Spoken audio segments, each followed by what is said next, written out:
मित्रों नमस्कार। मैं चंद्रशेखर पुनेला उत्तराखंडी आप सभी को नमस्कार करता हूं, प्रणाम करता हूं। अपने प्रेरक और रोचक प्रसंगों की इस श्रृंखला में अपने वादे के मुताबिक एक और बड़ा ज्ञानवर्धक प्रेरक प्रसंग आप लोगों के सम्मुख लेकर आया हूं।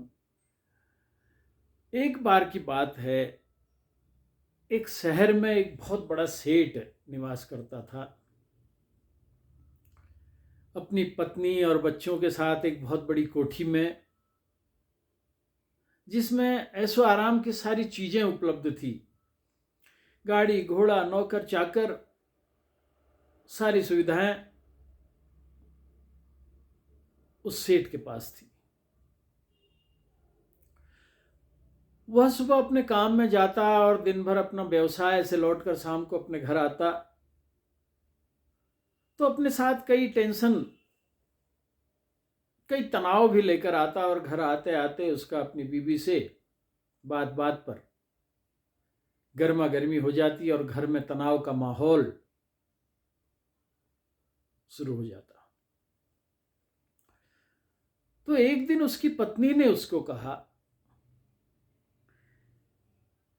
कि आपके पास गाड़ी है, घोड़ा है, नौकर हैं, चाकर हैं, इतना बड़ा व्यवसाय है, सब कुछ है, लेकिन आपके घर में, हमारे घर में शांति नहीं है।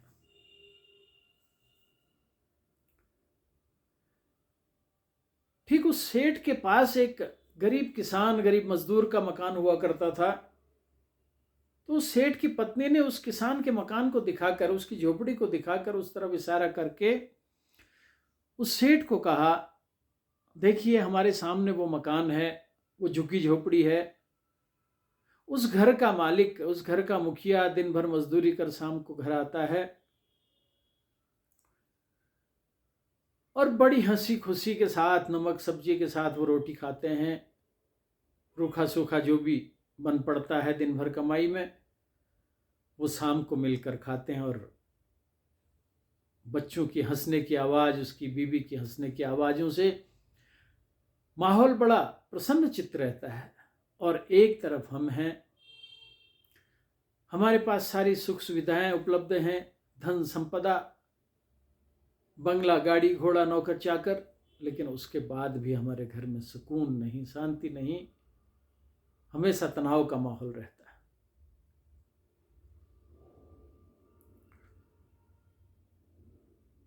तो सेठ ने आश्चर्य से पूछा और उसने कहा, ये तुम कैसे कह रही हो? ये तो स्वाभाविक है। वो आदमी दिन भर बिना तनाव के केवल मजदूरी करता है और मजदूरी के बाद जो उसको उपलब्ध होता है शाम को घर में लेकर आता है और उसको खाते हैं। उसको कल की चिंता नहीं, व्यवसाय बढ़ाने की चिंता नहीं। अभी उसको कुल मिला के मैं ये कहूं कि 99 के फेर में वो नहीं पड़ा है। उसकी पत्नी को समझ में नहीं आया कि 99 का फेर आखिर क्या होगा। वो कहने लगी, आखिर ये 99 का फेर क्या होता है, आप क्या कह रहे हैं? सेठ ने विस्तार से समझाया। उसने कहा, अब कल से देखना, मैं उस मजदूर को भी 99 के फेर में डालता हूं और कुछ दिन बाद देखना उसके घर में कितनी शांति रहती है। दूसरे दिन उसने उस मजदूर को अपने पास बुलाया और उसको एक काम छोटा सा ठेके पर दे दिया और उसको ये भी समझाया कि तू रोज कमाता है और रोज का रोज खा जाता है। कल यदि तेरे बच्चे बीमार हो जाएं, कोई दिक्कत हो जाए, महंगाई बढ़ जाए, तो कल क्या खाओगे? कल के बारे में भी तुम सोचा करो, कुछ बचत किया करो। तो उस ठेके से उस मजदूर को अच्छी खासी कमाई हो जाती है, क्योंकि दिनचर्या में जो वो कमाता था उससे काफी कई गुना ज्यादा उस ठेके से वो अर्जित कर लेता है। और उसके बाद धीरे धीरे एक के बाद एक, एक के बाद एक बड़ा काम वो सेठ उसको सौंपता रहता है, वो निष्पादित करता रहता है और उससे उसकी कमाई होती है। तो उसको एक तरफ अपनी रोजमर्रा की जरूरतों के अलावा बचत की आदत पड़ना भी शुरू हो जाती है। वह थोड़ा थोड़ा थोड़ा थोड़ा रोज़ रोज़ बचाता है। तो पहले दिन थोड़ा बहुत बचाता है, उसके बाद वो कहता है कि आज 99 ही हुए हैं, 1 रुपया और जोड़ा जाए तो 100 हो जाएंगे। फिर 199 हुए हैं, 1 रुपया और जोड़ा जाए तो 200 हो जाएंगे। 599 हुए हैं, 1 रुपया और जोड़ा जाए तो 600 हो जाएंगे। 1099 हुए हैं, 1 रुपया और जोड़ा जाए तो 1100 हो जाएंगे। ऐसे करते करते उसकी बचत की आदत तो बढ़ती गई,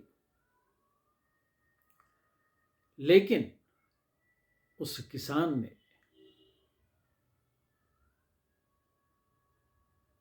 घर में लड़ाई झगड़ा करना प्रारंभ नहीं किया। घर में जैसे उसका परिवार शुरू में रहता था, उसी तरह थोड़ा बचत करने के बावजूद भी उसका परिवार रोज हंसता खेलता, रूखा सूखा खाकर सो जाता और सुबह वो अपने काम में जाता और नित्य की भांति आकर शाम को वो अपने घर में आ जाता और खुशी से वो दिन गुजारने लगे। तो एक दिन पुनः सेठ की पत्नी ने कहा कि सेठ जी, आप तो कहते थे कि वो 99 के चक्कर में नहीं पड़ा, अब तो शायद आपने उसको 99 के चक्कर में डाल दिया होगा।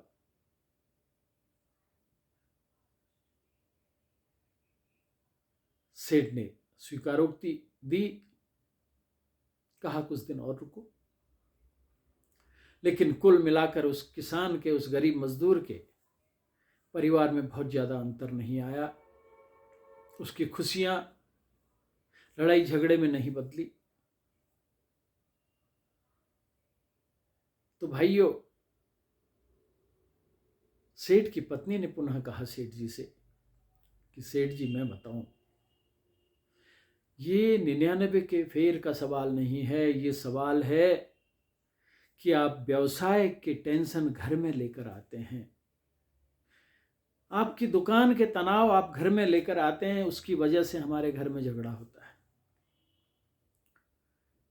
आप इसको 2 भागों में विभाजित कर लीजिए। जब आप घर की तरफ आते हैं दुकान बंद कर, तो दुकान के तनाव भी दुकान में ही बंद करके आइए और घर में आप स्वच्छंद मन से हंसी खुशी घर में आने का प्रयास करिए। तो कल से हमारे घर में भी वही स्थिति होगी जो मैं समझती हूँ कि वो किसान के घर में है।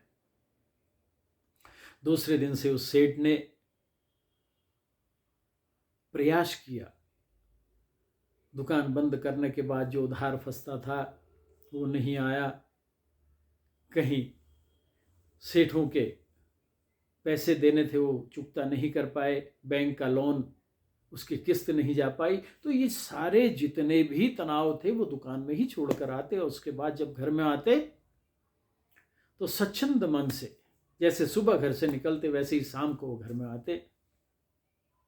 उनकी बीवी उनका बड़ा स्वागत करती, चाय कॉफ़ी के साथ उनको बिठाती, चाय कॉफ़ी पिलाती, पानी पिलाती और उसके बाद हाथ पैर धुलवा कर शाम को हंसी खुशी खाना वाना लगाकर बच्चों के साथ बड़े प्रेम से वो लोग भी खाना खाते। उसके बाद उस सेठ के घर में खुशहाली आने लगी। धन संपदा, गाड़ी घोड़ा, नौकर चाकर, ये तो सारी चीज़ें उसके पास पहले से ही उपलब्ध थी। लेकिन उसके बाद परिवार में खुशी भी नजर आने लगी। और दूसरी तरफ वो किसान जो गरीब था वो भी काफी धनी हो गया, वो भी अपना व्यवसाय करने लगा और उसका परिवार भी खुशहाल हो गया था। तो साथियों, इस कहानी से हमें 2-3 शिक्षाएं मिलती हैं। एक तो ये कि यदि आपको खुश रहना है तो अपने से नीचे वाले को देखें, अपने से निचले स्तर के व्यक्ति को देखें, उस परिवार को देखें, तो आप सुखी रहेंगे। और यदि आपको उन्नति करनी है तो अपने से ऊपर वाले पे नजर डालें, उससे प्रेरणा लें, उससे सीखें कि मुझे भी इसकी बराबरी करनी है।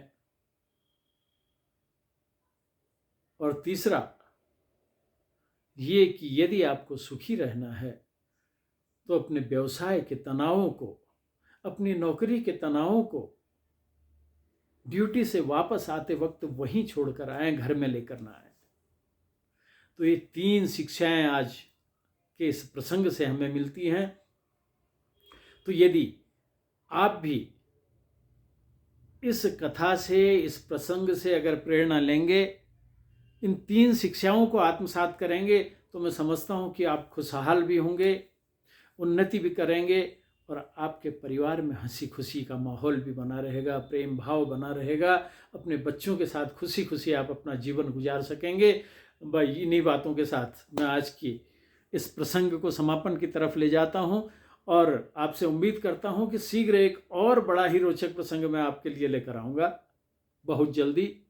इन्हीं बातों के साथ मैं आपको पुनः प्रणाम करता हूँ, पुनः नमस्कार करता हूँ। जय भारत, जय उत्तराखंड।